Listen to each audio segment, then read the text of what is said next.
Assalamualaikum warahmatullahi wabarakatuh. Salam Waduh. Budilur. Jadi hari ini kita bakal perkenalkan, nama saya Aurelio Zafir, Saya Nadif Mahendra. dan kali ini kita bakal bahas white paper defense 2023 dari negara Jepang. Kita mulai dari strategi dulu ya. Jadi dalam penjelasannya di White Paper Defense 2023 tentang strategi Jepang adalah Jepang fokus pada penguatan fundamental kemampuan pertahanan, termasuk kemampuan serangan baliknya, pertahanan jarak jauh, kemudian pertahanan udara yang terintegrasi, kemampuan pertahanan tak berawak, operasi lintas daerah, dan fungsi komando dan kontrol atau intelijen terkait. Jadi tujuannya adalah untuk memastikan keunggulan asimetris dan superioritas lintas daerah. Kemudian Jepang memperkuat kerjasama dengan Amerika Serikat dalam berbagai bidang, seperti pertahanan udara, contohnya udah ada nih, seperti pesawat Mitsubishi F-15 Jepang dan pesawat F-2. Jadi itu mereka kerjasama dengan Amerika Serikat, contohnya ngambil dari pesawat F-15 dan pesawat F-16 Viper. Selanjutnya, Jepang juga bekerjasama dengan Amerika dalam alutsista anti permukaan, alutsista anti kapal selam, kemudian dan operasi amfibi, operasi udara, intelijen, pengawasan, pengintaian, dan penargetan atau ISRT. Jadi kolaborasi ini bertujuan untuk meningkatkan kesiapan dan interoperabilitas aliansi. Jepang akan memanfaatkan teknologi yang dimilikinya untuk memperoleh peralatan yang diperlukan untuk bentuk alutsista baru.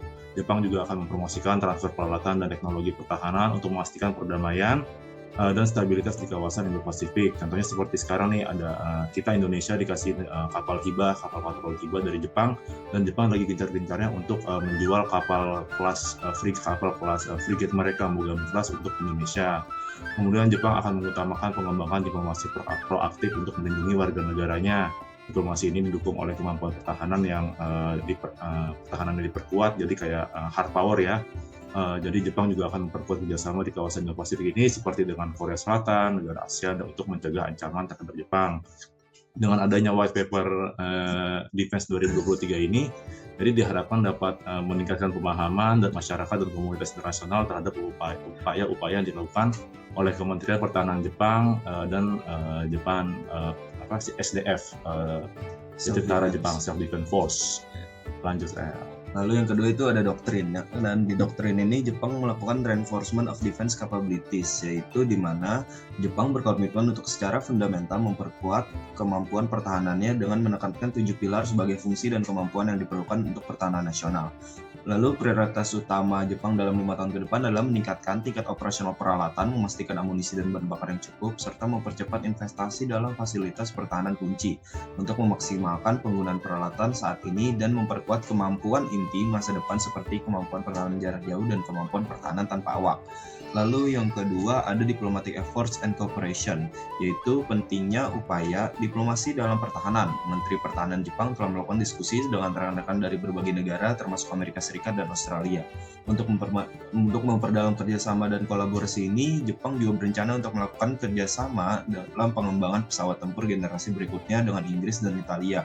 Komunikasi terus-menerus dan upaya untuk membangun kepercayaan dan mitra internasional sangat ditekankan.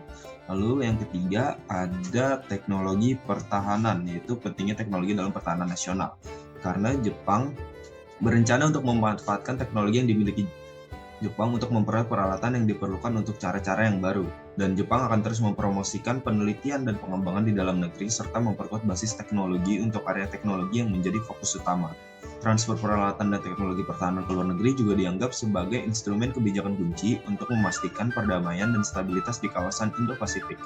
Lalu yang terakhir ada transparansi dan keterbukaan, yaitu Jepang mengakui pentingnya pemahaman dan kerjasama masyarakat serta keterbukaan kepada komunitas internasional dalam inisiatif pertahanannya. Mereka berharap bahwa Defense of Japan 2023 akan membantu meningkatkan pemahaman masyarakat tentang aktivitas dan upaya Kementerian Pertahanan serta SDF. Kita lanjut ke budgeting dalam White Paper Defense 2023. Jadi yang saya akan jelaskan adalah rencana sebelumnya adalah untuk tahun 2019 dan 2023, dan rencana saat ini adalah tahun 2023 dan 2020 sampai 2027. Kita mulai dari yang pertama, ada Stand of Defense Capabilities. Rencana sebelumnya adalah 0,2 triliun yen, kemudian rencana saat ini Jepang menganggarkan 5 triliun yen. Kemudian ada Integrated Air dan Missile Defense Capabilities, yang rencana sebelumnya adalah 1 triliun yen dan rencana saat ini 3 triliun yen. Kemudian di Jepang budgetingnya ada unmanned defense capabilities, rencana sebelumnya 0,1 triliun yen, dan rencana saat ini 1 triliun yen. Kemudian ada cross domain operation capabilities yang rencana sebelumnya adalah 3 triliun yen. Kemudian rencana saat ini untuk tahun 2023 sampai 2027 adalah 8 triliun yen. Kemudian ada command and control and intelligence related functions, rencana sebelumnya 0,3 triliun yen, dan rencana saat ini 2 triliun yen.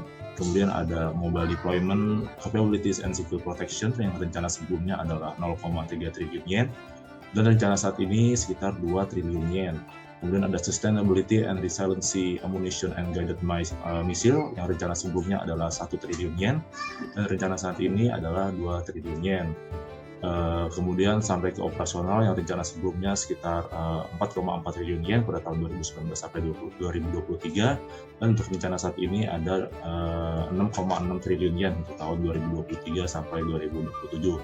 Jadi total anggarannya yang diperlukan selama 5 tahun ke depan adalah sekitar 43, triliun yen atau sekitar 4,4 kuadriliun rupiah.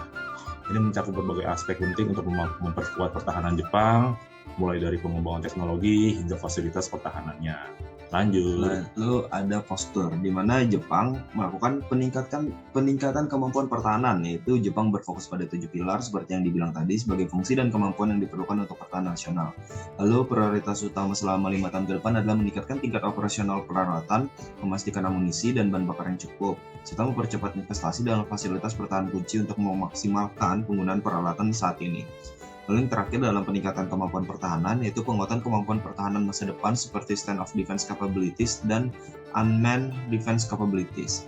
Lalu yang kedua ada pentingnya personel SDF atau self defense force, yaitu meskipun SDF sendiri memperoleh peralatan canggih, namun kemampuan pertahanan tidak dapat ditunjukkan tanpa personel yang dapat mengoperasikannya, dan juga fokus pada peningkatan kehidupan, lingkungan kerja, dan perlakuan personel SDF.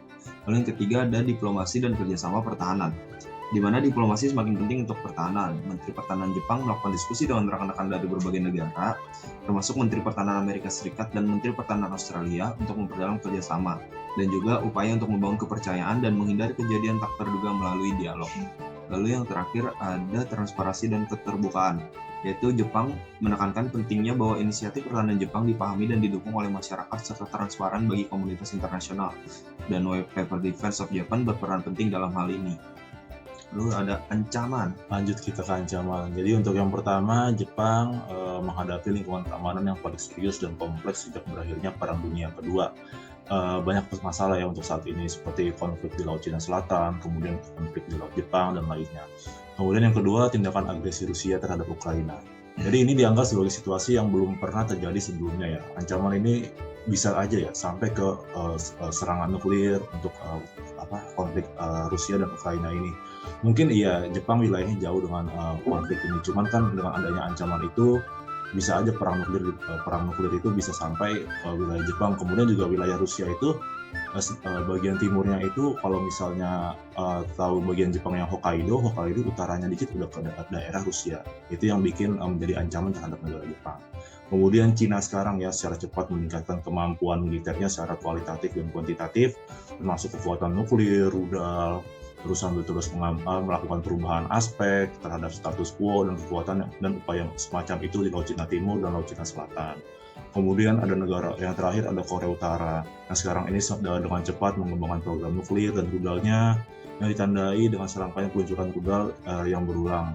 Contohnya pada tahun 2023 sekitar 6 bulan Korea Utara itu meluncurkan rudalnya 12 kali ke wilayah Laut Jepang. Ini serem banget, bahkan peringatan rudalnya itu sampai ke wilayah Okinawa yang masih yang jauh dari dataran Jepang. Itu kan wilayah-wilayah tropisnya. Lanjut ke proyeksi. Yang terakhir dan tidak kalah penting adalah proyeksi, yaitu di mana ada di Jepang namanya NSS atau National Security Strategy of Japan, yaitu NSS merupakan dokumen kebijakan keamanan nasional tertinggi Jepang. Dokumen ini merumuskan strategi pemerintah untuk merespon berbagai tantangan keamanan dengan pendekatan seluruh pemerintah.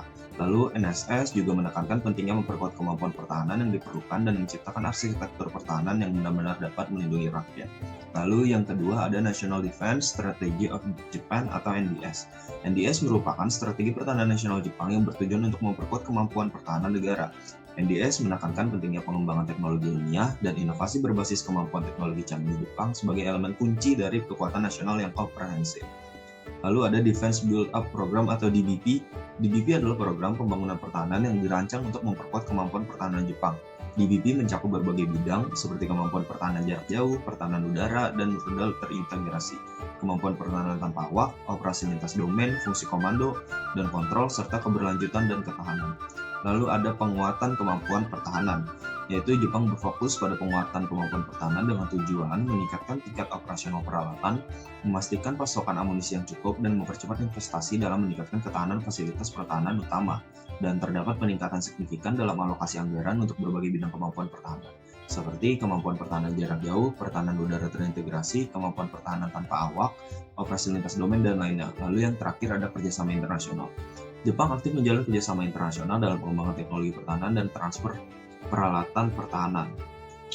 Jepang juga berupaya untuk mempromosikan transfer peralatan dan teknologi pertahanan ke luar negeri, terutama di wilayah Indo-Pasifik untuk menjaga perdamaian dan stabilitas.